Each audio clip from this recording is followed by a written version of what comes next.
karena sudah terdeteksi adanya pemalsuan dengan tanaman Aristolochia.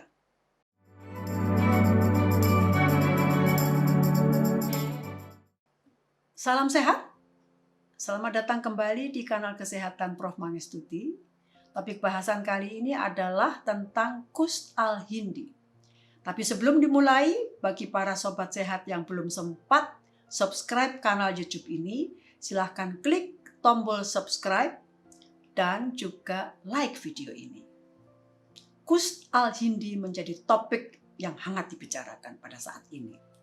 Ketika saya mengetahui nama ilmiah tanaman itu, yaitu Sausorea lapa dari suku Asteraceae, saya menjadi teringat pada koleksi tanaman obat Indonesia di Museum Materia Medica di Toyama University, Jepang. Pada tahun 2007, saya mengerjakan database tanaman obat Indonesia yang adalah koleksi dari museum tersebut, yang dibeli di sebuah toko obat bahan jamu di Solo, Jawa Tengah.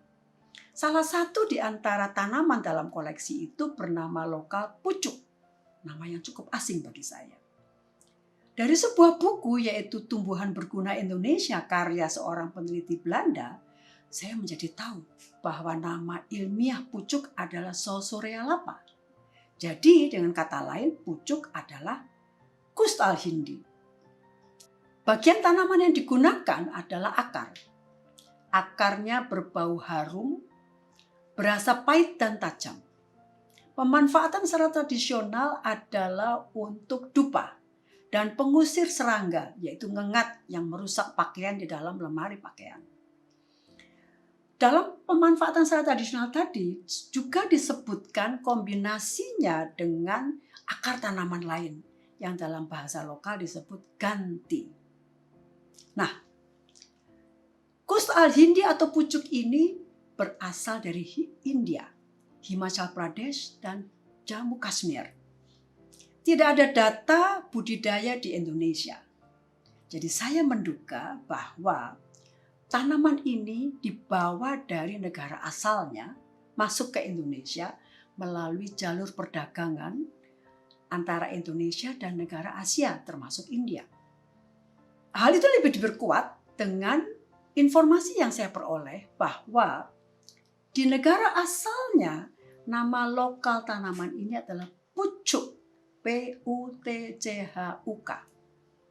Pada saat ini sudah diketahui bahwa bahasa Inggris tanaman pucuk atau Qust al-Hindi ini adalah costus, karena nama sinonim dari Sausorea lapa adalah Sausorea costus. Bagaimana pemakaian Qust al-Hindi dalam sistem pengobatan tradisional? Qust al-Hindi digunakan pada sistem pengobatan tradisional Ayurveda India, pengobatan tradisional Cina dan Tibet untuk terutama anti radang yang cukup kuat, anti bakteri, dan penghilang rasa nyeri. Pada Ayurveda India digunakan untuk anti spasme. Spasme itu kejang atau kram pada asma. Untuk batuk juga, kemudian untuk luka pada lambung, penyakit kulit yang kronis, juga untuk dupa. Selain itu juga ada informasi pemakaian serbuk akar Qust al-Hindi ini untuk mengatasi nyeri atau rasa sakit di daerah dada dan tulang belakang. Biasanya dicampurkan dengan minyak untuk digosokkan atau dipijatkan di daerah itu. Sistem pengobatan Tibet itu terutama digunakan untuk radang kronis pada asma, juga untuk mengatasi batuk dan sesak pada daerah dada. Dalam bahasa Inggris disebut chest congestion. Beberapa buku dan publikasi jurnal internasional memuat informasi mengenai Qust al-Hindi.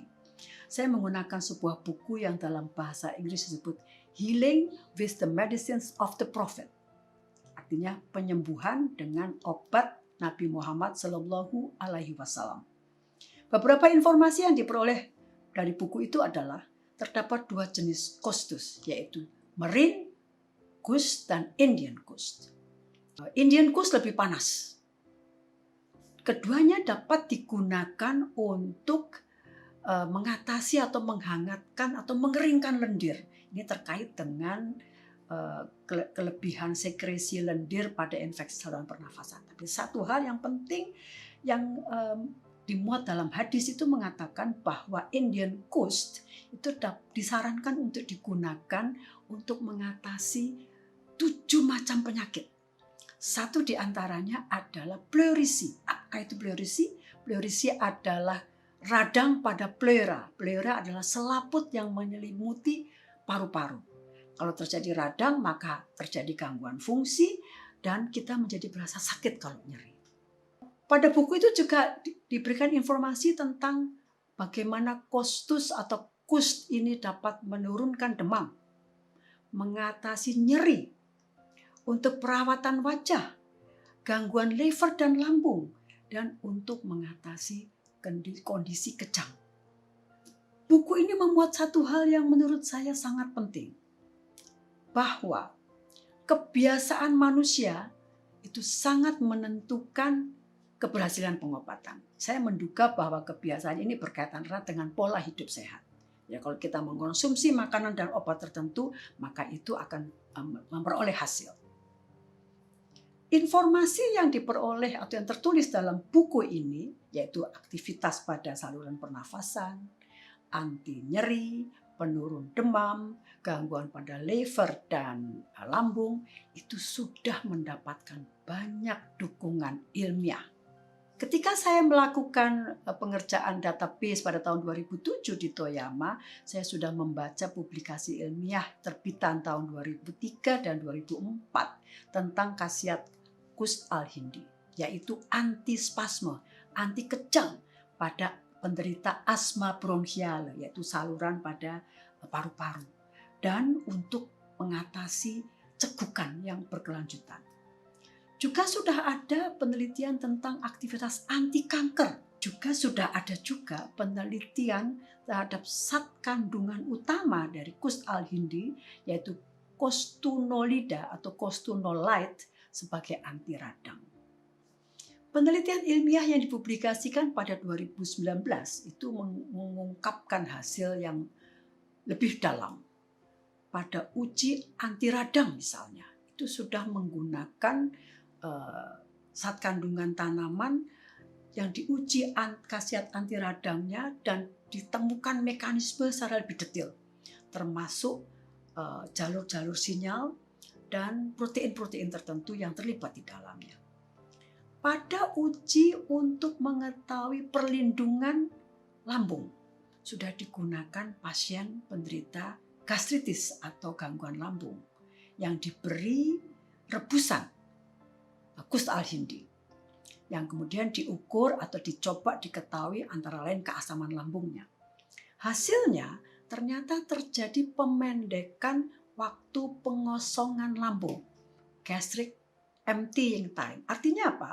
Artinya dalam makanan itu tidak berada dalam waktu lama di lambung dan segera masuk ke bagian lain dari saluran pencernaan. Yang itu berarti apa? Berarti mengurangi sekresi asam lambung yang menyebabkan nyeri. Pada uji anti hepatotoksik, lebih dalam lagi hasilnya dan berhasil baik, termasuk uji aktivitas anti kanker pada sel-sel hati dan juga keberhasilan uji anti virus hepatitis B. Anti kuman atau antibakteri, yaitu bakteri Helicobacter pylori, bakteri yang menyebabkan gangguan lambung. Qust al-Hindi bekerja secara baik untuk memusnahkannya. Penelitian yang lebih baru adalah yang dipublikasikan pada tahun 2020, hasil penelitian peneliti Mesir terhadap peran Qust al-Hindi pada fungsi sel-sel otak. Hasilnya menunjukkan bahwa senyawa kandungan Qust al-Hindi mampu atau menunjukkan aktivitas proteksi atau perlindungan terhadap sel-sel saraf otak. Bekerjanya sebagai antioksidan. Artinya apa? Melindungi, mempertahankan atau meningkatkan kesehatan sel-sel saraf pada otak. Kalau sel-sel saraf otak sehat, maka otak pun akan menjadi sehat dan mampu melaksanakan fungsinya sebagai organ pengendali sistem-sistem tubuh yang lain. Badan Pengawas Obat dan Makanan FDA Amerika itu memberikan izin pemanfaatannya sebagai suplemen. Efek samping ringan, mual, muntah, dan alergi. Belum ada penelitian tentang pemanfaatan Qus al-Hindi ini pada wanita hamil dan menyusui. Dan juga belum ada informasi mengenai penggunaannya bersama dengan obat dokter. Sehingga tidak dianjurkan digunakan oleh wanita hamil dan menyusui, dan juga perlu konsultasi dengan dokter pada orang yang mengonsumsi obat dokter. Hal yang memerlukan perhatian terkait keamanan adalah mengenai keaslian produk. Mengapa demikian? Pemerintah India pada saat ini sudah memberikan larangan atau pembatasan ekspor produk jadi Qus al-Hindi maupun asli.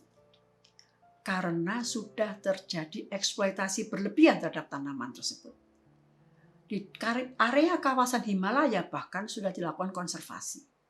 Nah, keadaan inilah yang memberikan peluang terjadinya pemalsuan. Amerika Serikat misalnya sudah memberikan cara atau peringatan agar pada kemasan produk Qus al-Hindi itu tertulis kata aristologic free. Apa itu maksudnya? Karena sudah terdeteksi adanya pemalsuan dengan tanaman Aristolochia.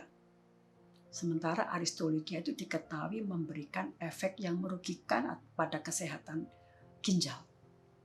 Untuk dosis belum ada petunjuk yang tepat, tapi ada patokan. Pada anak 40 mg per kilogram berat badan. Untuk orang dewasa 50 kg berat badan orang dewasa dapat menggunakan 1,8 gram Qus al-Hindi per hari. Syaratnya harus dihitung atau diikuti petunjuk dengan sangat tepat. Apalagi kalau kemudian menggunakannya dengan campuran dalam air atau madu. Pada saat ini juga sudah ada produk Qus al-Hindi dalam bentuk teh celup. Harap berhati-hati agar tidak kelebihan dosis. Sobat sehat, dukungan ilmiah terhadap pemanfaatan Qus al-Hindi secara turun-temurun sudah didapat. Dukungan ilmiah terhadap pemanfaatannya untuk kesehatan saluran pernafasan hampir terdapat pada setiap publikasi ilmiah. Nah, bagi yang berminat menggunakannya, saran saya adalah pastikan Anda memilih produk yang berkualitas baik. Apa itu maksudnya?